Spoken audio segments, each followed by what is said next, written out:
What's going on, everybody? So this is a video today I'm really excited about.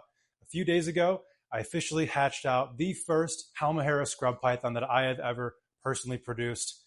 This is a huge moment for me because I've been working with this species for over 6 years now.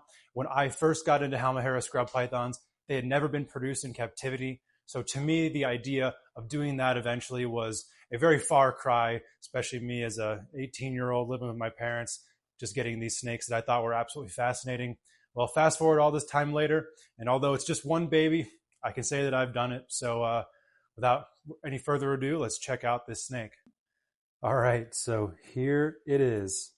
Unfortunately, this clutch was very small and only yielded one good baby, but I will certainly take it, as this species has only been produced a handful of times in captivity ever. I'm very fortunate to be able to add my name to that very small group of people. So this right here, obviously, baby Halmahera Scrub Python. Off the bat, for those who don't know, one of the things that makes this species really special and unique when compared to the other scrub pythons is the fact that they do not start off in the red, orange kind of color spectrum. They're born with their adult coloration and pattern for the most part. They do still undergo a color change, but that would really be just a lightening up of the pattern and color essentially from this phase right now. As with most to all scrub pythons, maybe aside from Moluccans, they only continue to get better and more beautifully colored as they age. So the clutch was very small, as I said, from a pretty small female who I will show you in a minute. It was only 3 good eggs with 1 slug, and of those 3, one of them didn't make it very far in incubation. And unfortunately, the other egg from the clutch, the baby was not viable. So like I said, just this baby right here, but that's fine by me. Only up to go from there. So if I get 2 babies in my next clutch, I will be very happy with that. I really like the pattern on this animal. Super interesting, kind of like almost like a W pattern there in the middle. A little bit of kind of different than the kind of typical conventional Halmahera, which is really cool, especially considering that the sire of this clutch, who also I will show you in a little bit later in the video, is a really, really unique animal from the standpoint of his pattern. As with all scrub pythons, they are born with this very shiny baby skin that once they shed off that first skin, they get that really cool matte finish that scrub pythons have. But before that, they are really, really shiny as babies. They are not like a typical python when it comes to their first shed when they're young. Scrub pythons can take a long time to shed. I would say a good average is about a month from the time they're born is when they will shed, but it's not uncommon for that time to stretch to 2, even 3 months. The longest I've ever had was a little over 6 months before a baby scrub had their first shed. Sometimes they'll shed really quickly too. Sometimes you'll get that kind of typical 2 weeks from birth for their first shed cycle, but they're definitely not nearly as consistent as a lot of other python species are. Oftentimes that has a lot to do with when they get onto food, and that kind of growth that they'll experience from their first meals will trigger that first shed cycle. Though that is not always the case. I have had baby scrub pythons take over 10 meals before they had their first shed, crazy enough, and probably be at least double the size they were when they were born by the time they have that first shed cycle. Of course, as is one of the unique characteristics of this species, they're born with that really cool kind of orange-red eye, which is super, super neat. One of the really cool aspects of this species. Like I was saying earlier, this girl right here, it's a female, will only continue to get brighter, more brilliant as it ages. I don't expect this to be a really highly colored animal necessarily, just based on the color profile of the parents, but maybe I will be surprised by how this one grows up. I have in the past raised up Halmaheras from a small size like this, although they were either wild caught or farm hatched from a gravid female that was collected one way or another. And it really is a pretty cool process to see, and especially contrasting it with other scrub pythons just without that OCC.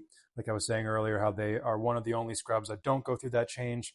Another one that we know for a fact does not go through that ontogenic color change of the Biak scrubs, and inevitably some of the other island types that are not represented in captivity from the Halmahera northern Maluku area, I would have to assume don't go through an OCC as well.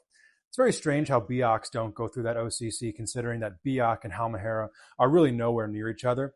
I'm not very well versed in some of the kind of historical geography, some of the ways that the islands have shifted, separated from one another and whatnot. So I'm not sure if there was a point in time where Biak and Halmahera were one island. And then also, obviously, molecular data would tell you a lot more about how similar those two are. They are physiologically pretty similar snakes in a lot of ways, not only their color palette, but also some of their body structure and then some of their habits as well. Biaks being a little bit more secretive than some of the other scrub pythons, very similarly to how these Halmaheras are. So an animal like this is really special for a lot of reasons, being that it is on the early end of the spectrum as far as captive bred Halmaheras even really existing in the first place. Obviously, they were produced for the first time in, I believe, 2018 by Blake Bauer at the Oklahoma City Zoo. So for this to be obviously captive bred, unrelated to everything else that is already existing in the hobby, this animal is going to be very important for the genetic future of this species, and one animal that I really hope to be able to reproduce from one day. All right, so this here is the mom of the clutch. Some of you may recognize her from my Halmahera Scrub overview video as the snake that was doing exactly this in the last video, just hanging out on the end of the hook. And she is a very small girl. As I've been saying, these are a smaller species of scrub python, marginally speaking. She is about 7 feet long, and that's really it. She's by a good amount the smallest female I have ever gotten a clutch from. And it did show in the results. She did only have 4 eggs. Only 3 of them were good. One was a little slug. And one thing that's really interesting about these Halmahera scrub pythons is that they have really big eggs compared to the other scrub pythons.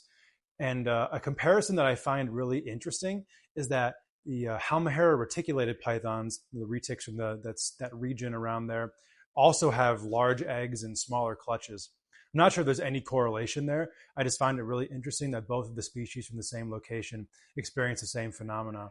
But only having 4 the first go around, my expectation is the next time she lays eggs, it'll be probably closer to 7. What I have found with scrub pythons is that they're not necessarily stunted by an early breeding that yields a smaller clutch. Obviously, if you push them really, really hard with food to grow them to be of mature size by 3, maybe 4 years old, you're probably going to have some negative long-term consequences of that. But if you do it properly, by the time they are mature, still at a smaller size, they'll give you a smaller clutch, grow up a little bit more, and then give a larger clutch the second go around, as long as you maintain a healthy feeding regimen with them. Another shout out I need to give, these animals, the parents belong to Chad Brown of Ship Your Reptiles. He was very nice to entrust me with these animals. I'm very glad that we were able to get a clutch out of them, even though it was only 1 baby. It's a great step in the right direction. Chad is definitely someone who is special to the Halmahera project and really the species as a whole. He was on the expedition with Dave Barker, Cameron Tepedalin, and others where this species was discovered in the wild. So to have animals in the collection that are so closely tied to the history of this species is really special to me as well. So once again, shout out to Chad, and thank you for trusting me with these snakes. I'm glad that we were able to get a baby out of this pairing. All right, so here's the sire of the clutch right here. He is a very, very special snake. And like I said, on the female, this animal belongs to Chad Brown of Ship Your Reptiles. Again, very lucky that he was entrusting of me with these snakes. And as you can see right away on this individual, he has a really cool, almost kind of broken dorsal striped pattern to his body. We'll throw some pictures up on the screen of him too when he's all fired up and very brightly colored. This is an appearance that isn't completely uncommon within Halmaheras, but is obviously very distinct and unique from their typical phenotype. I haven't seen another individual like this in person, but I've seen pictures from both the wild and captivity of individuals with this phenotype. And what was interesting about the clutch, something that I did not know what to expect the result to be going into it, was that neither of the offspring that were from the clutch, the one live baby and the one that did not make it, did not have this appearance, which obviously is a very, very small sample size to go off of, could potentially hint at this being a recessive mutation that exists within this species, kind of almost you can draw it akin to how axanthic exists in Moluccan scrub pythons, where it's a recessive gene, but it's present in a lot of the wild population. Obviously, very much speculation there, but what would be interesting would be to get another clutch sired by him, ideally with a different female, and then pair this baby from this clutch to one of his offspring from a different female and see if any of their offspring have this kind of, call it, I guess, broken dorsal striped appearance to them, which if that was the case, that would almost guarantee that it would be a recessive gene. So either way, very cool. I mean, he's a beautiful, beautiful snake. Just to have an animal, a captive bred animal with his genes in it is very special on its own. We have very, very cool snake, very unique appearance within the species of Halmahera scrub python, and one that hopefully he'll be a part of reproducing again in the future. All right, everybody, thank you for checking out that video. If you enjoyed this video, please subscribe here on the YouTube channel, like, comment, share, hit that notification bell so you don't miss another episode. I drop a video here every single Friday on the channel. I also have a podcast on the Trap Talk Reptile Network called Cush's Corner, which is live at 9 p.m. Eastern Time every single Wednesday. I am on Instagram at Scrub Shepherd, Stephen Cush on Facebook, and then also Cush Reptile on Morph Market. All of the links to those are in the description below. With all that said, thank you guys for checking it out, and I will catch you all back here next week for a new video.